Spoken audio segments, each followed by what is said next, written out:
Halo Gabuters, apa kabar kalian? Semoga selalu gabut. Oke, di video kali ini saya bakal memberikan sebuah alur cerita film crime comedy berjudul Going in Style rilisan tahun 2017. Dibintangi 3 aktor legend Hollywood yaitu Morgan Freeman, Michael Caine, dan Alan Arkin. Berkisah tentang 3 orang kakek bersahabat yang berusaha melakukan perampokan bank karena terlilit masalah ekonomi. Kocaknya dan pintarnya adalah mereka ternyata berhasil mengecoh FBI sehingga sulit ditemukan barang buktinya. Penasaran akan keasikannya? Oke, tanpa berlama-lama lagi dan let's go!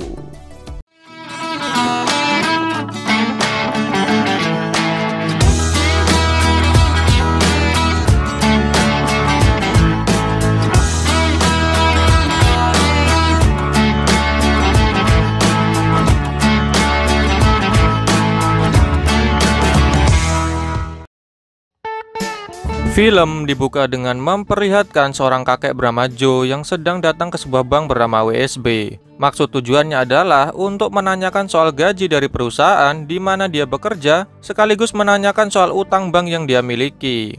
Namun saat berbicara dengan salah satu staf bernama Chuck, kelihatan sekali Chuck ini senyum-senyum di atas penderitaan orang lain. Bahkan Joe mengatakan Chuck lah penyebab dirinya terjebak bunga bank sehingga sulit melunasinya.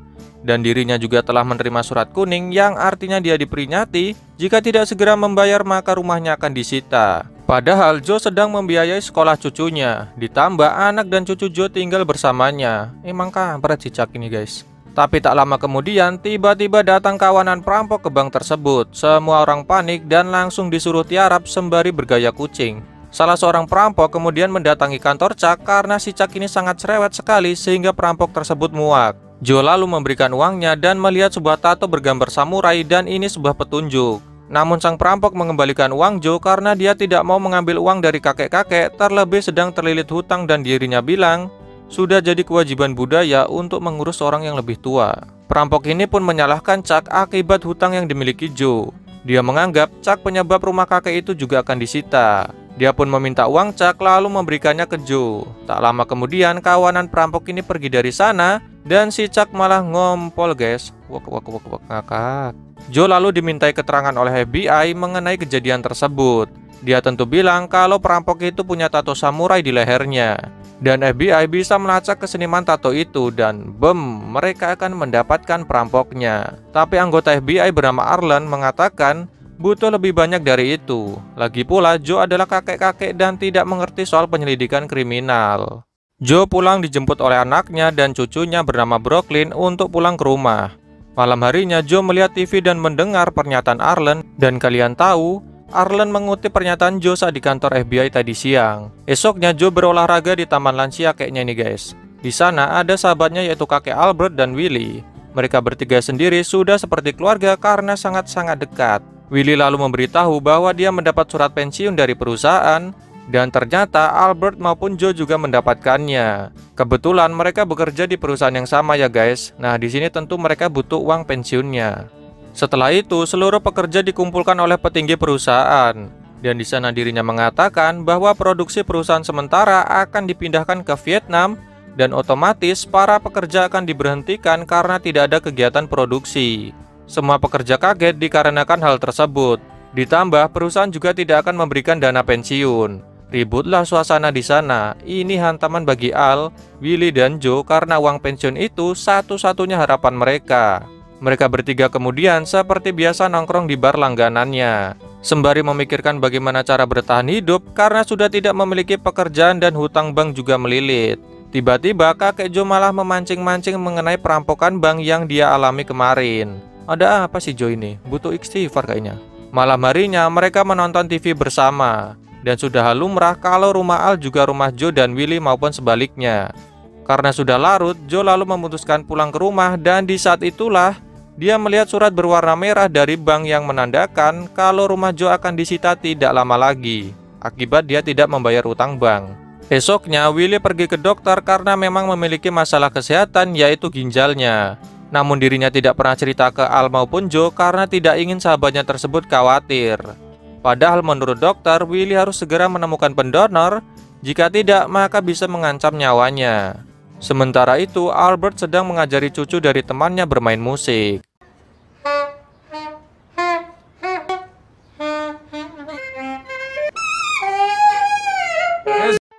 Permainan musiknya sungguh merdu, merdu untuk memecah gendang telinga seisi kota.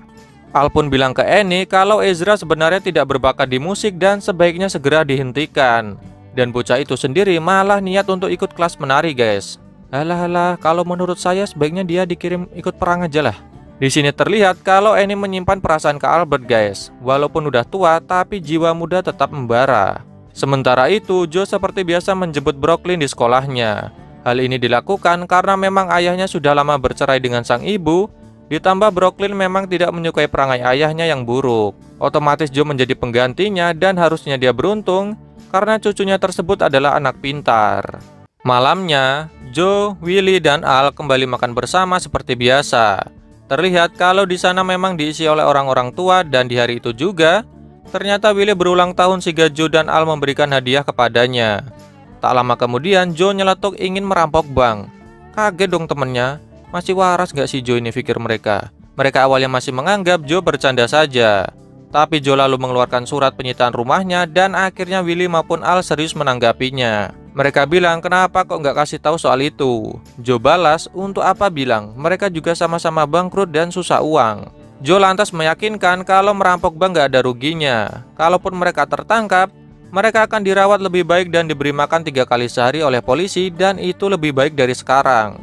Al sangat menolak ide gila Joe, lagi pula mereka sudah tua dan lamban. Jangankan merampok bank, untuk jalan saja butuh perjuangan. Tapi tak lama kemudian...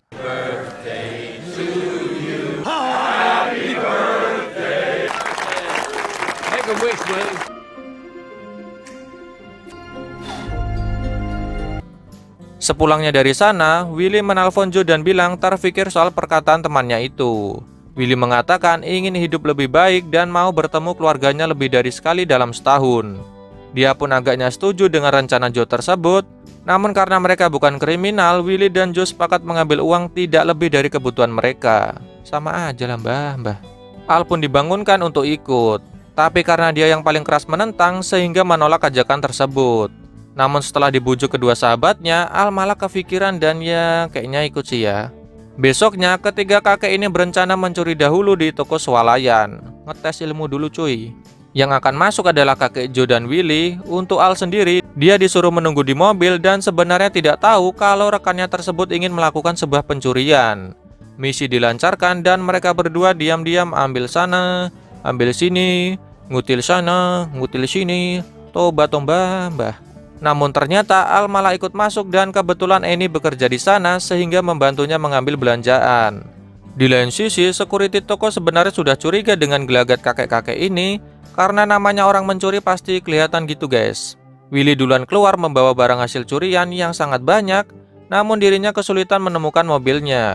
Dan Joe juga tak lama kemudian ikut keluar. Dirinya mendapati Al tidak berada di mobil sehingga mengambil apa ini namanya guys, kendaraan gitu aja ya.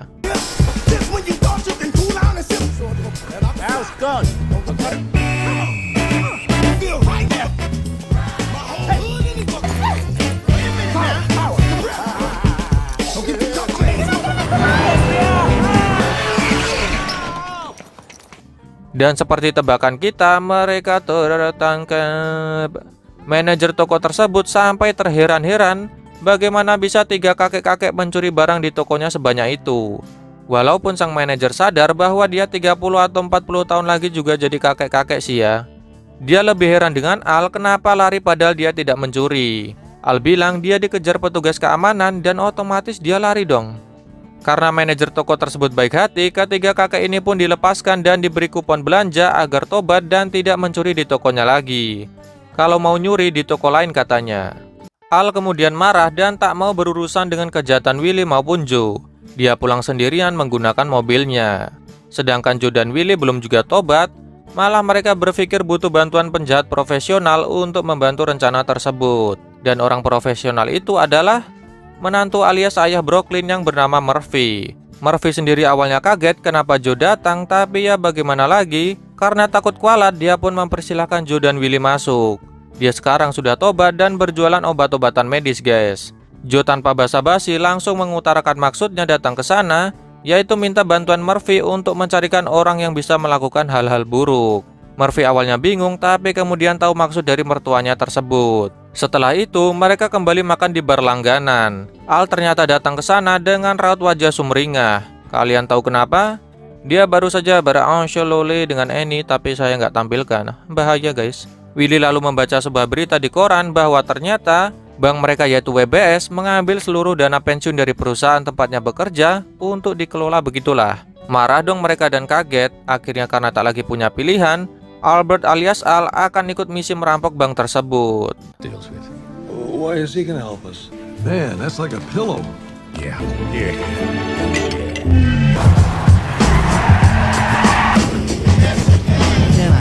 Sampai di tempat seorang pria bernama Jesus Garcia. Orang ini adalah teman Murphy dan tahu betul soal dunia kejahatan. Tak lupa ketiga kakek tersebut membawakan oleh-oleh untuk Garcia agar mau membantu Joe dan kawan-kawan. Pembicaraan tentu dimulai dengan pembagian hasil alias persenan yang didapat Garcia dari membantu mereka bertiga.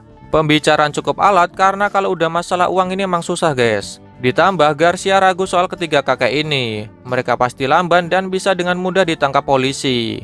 Tapi saat Joe yakinkan bahwa mereka sudah nothing tulus, Garcia pun akhirnya mengiyakan untuk membantu dan misi akan segera dilancarkan. Rencana pun dibuat sematang mungkin. Rencana rampokannya sendiri yaitu senilai 1,2 juta US dollar.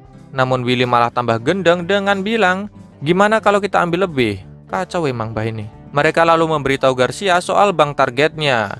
Garcia kaget karena yang akan dirampok ternyata bank tempat Joe dan kawan-kawan menabung.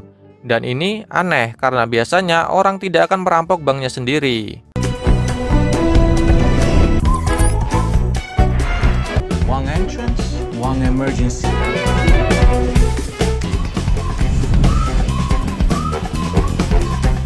That's the lodge fundraiser.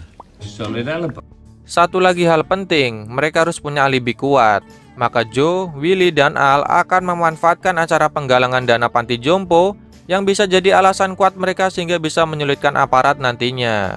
Maka ketiga kakek ini menjadi volunteer atau relawan untuk acara amal itu. Persiapan demi persiapan dilakukan dan estimasi waktu mereka sekitar 2-4 menit sebelum polisi datang ke sana saat merampok bank nantinya. Garcia turut membantu agar Joe dan kawan-kawan bisa secepat mungkin melakukannya karena hari H semakin dekat juga. 1 hari sebelum misi, Joe dan Willy beristirahat dan tentu sangat memikirkan bagaimana esok hari. Lucunya adalah Al malah sangat santuy dan bisa tidur pulas. Tapi daripada stres dan tidak maksimal besok, ya bobo aja lah biar fit. Paginya sebelum pergi, Joe meminta Murphy yaitu ayah dari cucunya untuk menjaga sementara Brooklyn dan juga mengantarkannya ke sekolah. Joe ingin menantunya tersebut memperbaiki hubungannya dengan anaknya dan mulai menjadi ayah yang baik. Joe sebenarnya tahu bahwa Murphy adalah orang baik. Tentunya bukan hal mudah bagi Murphy melakukan hal tersebut. Butuh proses panjang sebelum dirinya bisa dekat dengan anaknya lagi. Tapi Joe meyakinkan Murphy bahwa dia pasti bisa. Let's go ke misi. Joe, Willy, dan Al berpencar dan melaksanakan tugas masing-masing. Joe berbicara dengan rekannya dan menuju toilet. Sedangkan Al menuju ke stand permen kapas lalu memanfaatkan Milton yang sudah pikun untuk berjaga. Dirinya lantas juga menuju ke sebuah toilet. Sedangkan Willy berjaga di rumah hantu dan setelah itu masuk untuk bertugas. Tapi tentu itu hanyalah alibi saja. Mereka langsung menuju ke misi yaitu ke bank WBS untuk mendapatkan fulusnya. Bermodalkan topeng yang hampir sama dengan perampok bank sebelumnya, mereka lantas menyuruh semua orang tiarap dan diam. Al mengawasi keadaan, sedangkan kedua rekannya mengambil uang dari teller. Tapi satu hal yang mereka tidak sadari bahwa alarm darurat telah dipencet. Namun Willy malah mendatangi seorang bocah dan bicara dengannya. Sialnya lagi, dirinya malah encok di saat yang tidak tepat, sehingga Al langsung berusaha membantunya. What the hell's going on? Now let the priest know! Okay, in 3 seconds. He's gonna bloody shoot us.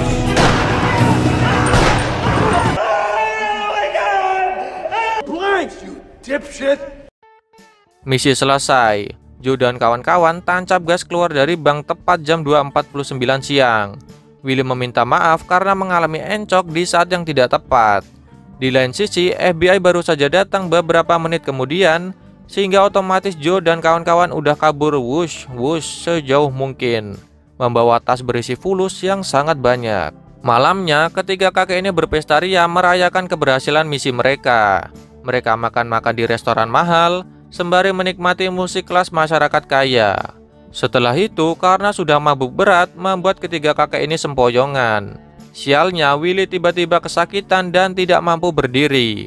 Joe dan Al langsung berinisiatif menelpon ambulans. Paginya, Arlen Hammer dari FBI memeriksa CCTV bank dan ditemukanlah petunjuk topeng Willy yang sedikit terangkat dan larikas dari Al. Waduh. Di rumah sakit, Joe dan Al baru tahu kalau sang sahabat ternyata mengidap penyakit ginjal yang sudah parah dari dokter. Mereka kaget dan kecewa kenapa Willy tidak pernah bercerita soal hal itu. Padahal Joe maupun Al rela memberikan ginjalnya agar Willy bisa kembali sehat. Tapi ya bagaimana lagi, Willy tak pernah ingin menyusahkan sahabatnya. Sementara itu, Arlen semakin mendapat petunjuk. Dirinya mendatangi manajer toko Value Town dan mendapati ciri-ciri identik antara cara jalan Al dengan perampok bank kemarin. Langsung saja FBI mendatangi kediaman Al, Joe maupun Willy yang terkaget-kaget ketika FBI mendatangi rumah sakit, bahkan Joe yang sedang melihat pertandingan cucunya. Wartawan sudah memenuhi kantor FBI ketika ketiga kakek legend ini sampai. Joe langsung diinterogasi oleh Arlen secara detail, rinci, mendalam agar dirinya mengakui perbuatannya karena menurut Arlen, ya ketiga kakek ini pelakunya. Tapi alibi Joe, Al maupun Willy sangat-sangat apik dalam mengecoh Arlen. Mereka berhasil membuat FBI bingung karena di jam mereka merampok, ternyata ketiga kakek ini membuat seolah-olah mereka sedang bekerja sebagai relawan di acara amal kemarin. On that committee for the fundraiser. Talked to my friend Paul for a few minutes at the carnival. You can ask anyone who... And I was at the cotton candy stand till 2. Must have been in there over and out. Well, diverticulitis and the doctor...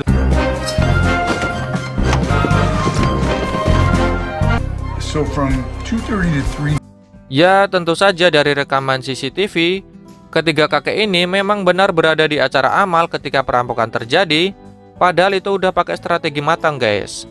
Tapi Arlen belum menyerah. Ada satu hal bodoh yang dilakukan Joe dan kawan-kawan saat perampokan. Mereka lalu dibawa ke sebuah lapangan basket dan dijajarkan dengan beberapa orang tua lainnya yang diduga adalah pelaku. Ternyata didatangkan anak perempuan yang ada di bank saat peristiwa kemarin. Dan anak ini tentu tahu ciri-ciri Willy guys. Tapi saat berhadapan dengan Willy, dirinya melihat foto cucu Willy sehingga tidak jadi membongkar kedok mereka. Anak perempuan ini menganggap bahwa Willy sebenarnya orang baik. Hampir saja gabut terus. Selepas dari sana, Joe menunggu Garcia di bar langganannya, di mana temannya itu membawa hewan peliharaan yang diminta oleh Joe beberapa hari lalu. Dan kalian tahu apa yang lebih mengejutkan lagi? Ternyata Garcia adalah perampok bank WBS yang pernah berpapasan dengan Joe dulu guys. Dialah orangnya, lantas kemana tatonya? Faktanya itu hanyalah tinta biasa dan dapat dihapus. Maksud dari tato itu tentu untuk mengelabui aparat. Karena aparat akan kebingungan mencari asal-usul tato itu, padahal yang gak ada asal-usulnya, gak ada yang membuatnya. Cerdas. Tak lama kemudian, Arlen lagi-lagi datang dan nampak belum puas dengan hasil kerjanya. Pokoknya dia menganggap Joe dan kawan-kawan pelakunya lah. Dia lantas pura-pura melihat anjing milik Garcia dan dia tidak sadar ada banyak uang menempel di atas kandang tersebut guys. Gile, mantap kali lah. Karena tidak mendapatkan petunjuk apapun, Joe, Garcia, dan Arlen keluar dari bar tersebut. Untuk uang hasil misi sendiri dibagikan ke rekan-rekan mereka yang membutuhkan, terkhusus temannya di panti jompo. Willy akhirnya mendapatkan donor ginjal dari sahabatnya sendiri, Albert. Sedangkan kehidupan Joe makin membaik dan bahagia. The people who are right together. Al Gardner would and complain about it every step of the way. Annie? Yes. You two, young man. Cheers. Cheers, everyone. What a different hours. There used to be rain. My yesterday. Di ending film, ketiga sahabat ini berbicara mengenai bagaimana kehidupan mereka ke depannya. Mereka sudah bahagia sekarang dengan keluarga yang lebih baik, dan film pun selesai. Ending yang nilai sendiri guys.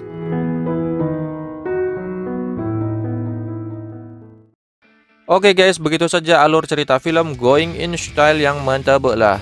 Ketiga kakek yang ternyata bisa melampaui ekspektasi orang-orang terhadap mereka. Tapi ingat ya, ini cuman film. Jangan sampai kalian malah juga pengen ngerampok bank. WK. Oke, sampai bertemu di video selanjutnya dan bye-bye.